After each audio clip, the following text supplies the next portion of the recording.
हमारी शादी को 5 साल हो गए। मैं अपने माँ बाप की इकलौती बेटी हूँ। मैं एक गरीब घराने में पैदा हुई। मेरे पिताजी शहर जाकर मजदूरी करते थे, तभी हमारे घर का चूल्हा चल पाता था। पापा के पास थोड़ी सी जमीन भी थी, लेकिन बैलों का जोड़ा न होने की वजह से ये जमीन का टुकड़ा बंजर पड़ा था। अगर बैल होते तो हल चल पाते।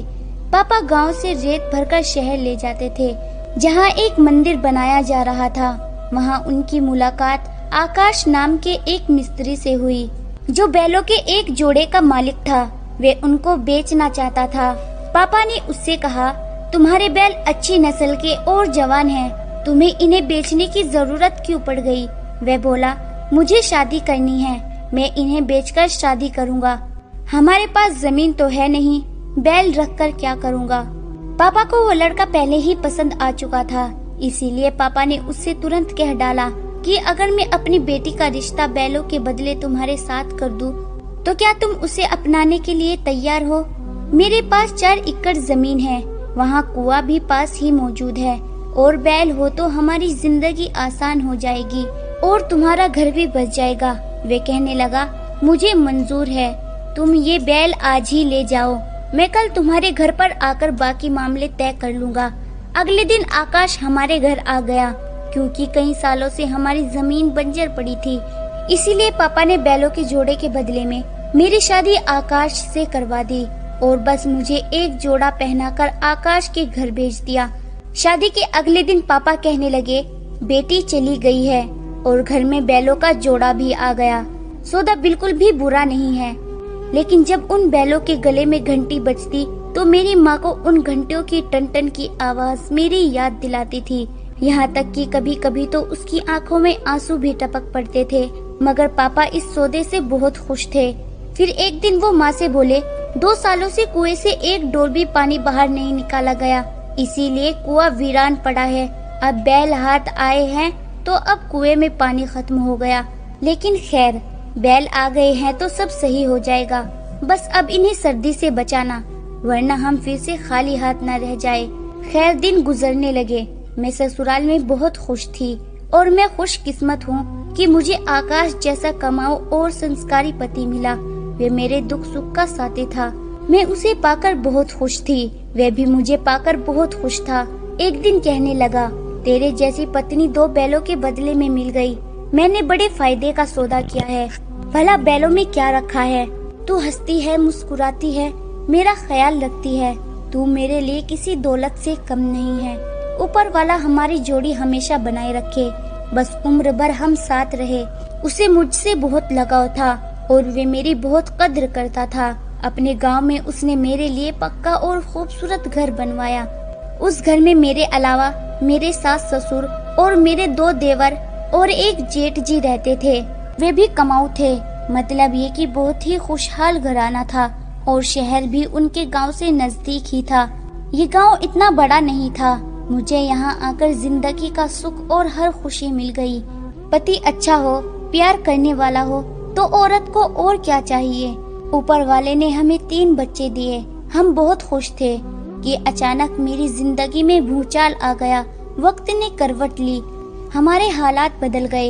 एक दिन मैं अपने बच्चों को झूला झूला रही थी कि अचानक छोटा देवर भागता हुआ आया और बोला, भाभी गजब हो गया, भाई और तुम्हारे माँ बाप किसी काम से शहर जा रहे थे कि अचानक एक ट्रक से उनका एक्सीडेंट हो गया और वे वहीं मौके पर ही दुनिया छोड़ गए। अस्पताल ले जाने की भी नौबत नहीं आई। भगवान जाने कि कैसे ट्रक के ब्रेक फेल हुए और उन तीनों की उस ट्रक से भयंकर टक्कर की वजह से रोड क्रॉस करते हुए मौके पर ही मौत हो गई। मेरी तो जैसे दुनिया ही उजड़ गई थी। कुछ दिन ऐसे ही गमगीन रही। फिर एक दिन मेरे सामने एक हकीकत सामने आई तो दिल थाम के रह गई। वैसे तो मेरा छोटा देवर मुझसे उम्र में 2 साल छोटा था, लेकिन मेरी खूबसूरती उसके दिल में घर कर गई थी। मैं रो रो कर उम्मीद भरी नजरों से कभी सास ससुर और कभी जेठ जी को देखती। जेठ की पत्नी भी इस दुनिया से जा चुकी थी। मेरे जेठ ने कहा, माँ कविता को कहीं धक्के खाने की जरूरत नहीं है, इसको इस घर से प्यार है और इसके 3 मासूम बच्चे भी है। पूछ लो, अगर राजी हो तो मैं इससे शादी कर लूँगा, ताकि ये बेचारी दरबदर ना भटके और ना ही अपने बच्चों से अलग हो। जब ये बात मेरे सामने आई तो सुनकर मेरे दिल को सुकून मिल गया और बच्चों से दूर होने का डर भी खत्म हो गया। घर और बच्चों की खातिर मैंने अपने जेठ से शादी करने की हामी भर ली, मगर मेरे देवर को ये बात बिल्कुल भी पसंद न आई। उसकी गंदी सोच थी, वो मुझसे अपने जिस्म की हवस पूरी करना चाहता था। उसने कई बार मुझे अकेला पाकर टॉर्चर भी किया, लेकिन जब मैं ना मानी तो उसने मुझे बर्बाद करने का प्लान बना लिया। अपने बड़े भाई यानी मेरे पहले पति के सामने उसकी बोलने की हिम्मत बिल्कुल नहीं थी, इसलिए उसने मुझे उनके रहते हुए कभी कुछ नहीं कहा। लेकिन अब उसका दरिंदापन धीरे धीरे बाहर आ रहा था। मैं भी क्या कर सकती हूँ, एक औरत हूँ ना।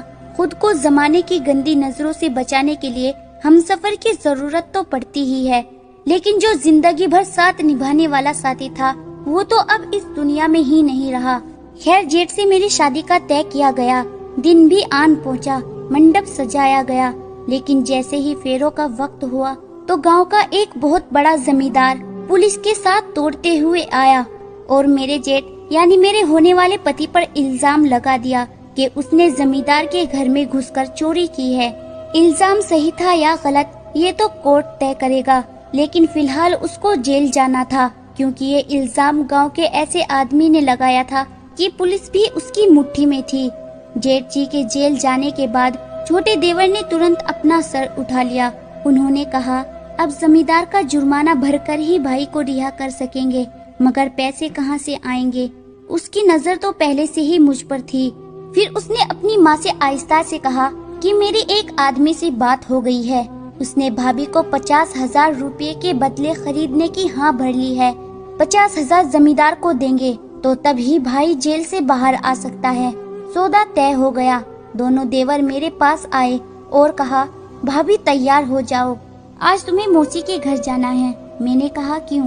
कहने लगे, आज पुलिस आएगी, तुम्हारा घर में रहना ठीक नहीं है, कहीं तुम्हें गिरफ्तार करके ना ले जाए। मैंने कहा, मुझे क्यों गिरफ्तार करेंगे, भला मेरा क्या कसूर है? उसने कहा, पुलिस गरीब की बेबसी देखती है, उसका कसूर नहीं। अब हमारी इज्जत पुलिस वालों के हाथ में है। मैं बेचारी उनके डराने से जाने के लिए राजी हो गई। मैंने उनसे कहा, बच्चों को भी साथ ले चलो। बोले, नहीं, उन्हें यहीं रहने दो, वहाँ मौसी तंग हो जाएगी। जब मैं अकेले चलने लगी मेरा दिल जोर जोर से धड़कने लगा, लेकिन कर भी क्या सकती थी, उनके कब्जे में जो थी। हम शाम को साथ वाले गांव पहुँचे तो कुछ मर्दों को देखा जो हमारा पहले से ही इंतजार कर रहे थे। मैंने कहा, ये कौन है? वह बोला, तेरा सौदा कर दिया गया है, अब तुमको इनके साथ जाना है, अब तुम इनकी अमानत हो। अगर हम जमींदार का जुर्माना नहीं देंगे तो वे हम सबको अंदर करवा देगा।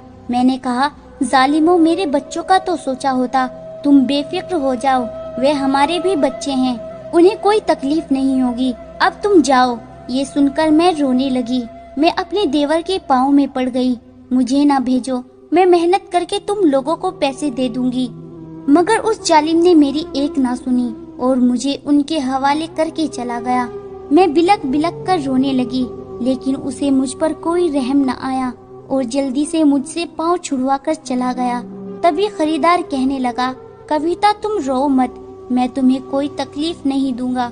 मैं पहले ही जानता था कि तुम्हारा ये देवर बहुत जालिम है, इसीलिए मैंने तुम्हें खरीदने की हामी भर ली थी, ताकि तुम्हारे देवर किसी और के पास तुम्हारा सौदा करने न जा सके और तुम्हारी जिंदगी बर्बाद होने से बच जाए। मैंने उसे गुस्से से कहा, तुम तकलीफ दो या ना दो, मेरी तकलीफ दूर नहीं हो सकती, क्योंकि मेरे 3 छोटे छोटे बच्चे हैं। मेरा छोटा बेटा अभी बस 9 महीने का है। लेकिन वो कहने लगा, अब क्या कर सकते हैं, होता वही है जो किस्मत में लिखा है। अगर तू चाहती है कि तेरा देवर तेरा सौदा फिर से कहीं और कर दे तो तू चली जा वापस, तू आजाद है, मैं तुझे नहीं रोकूंगा। लेकिन एक बात याद रखना, तुम्हारा अब कोई सहारा नहीं है।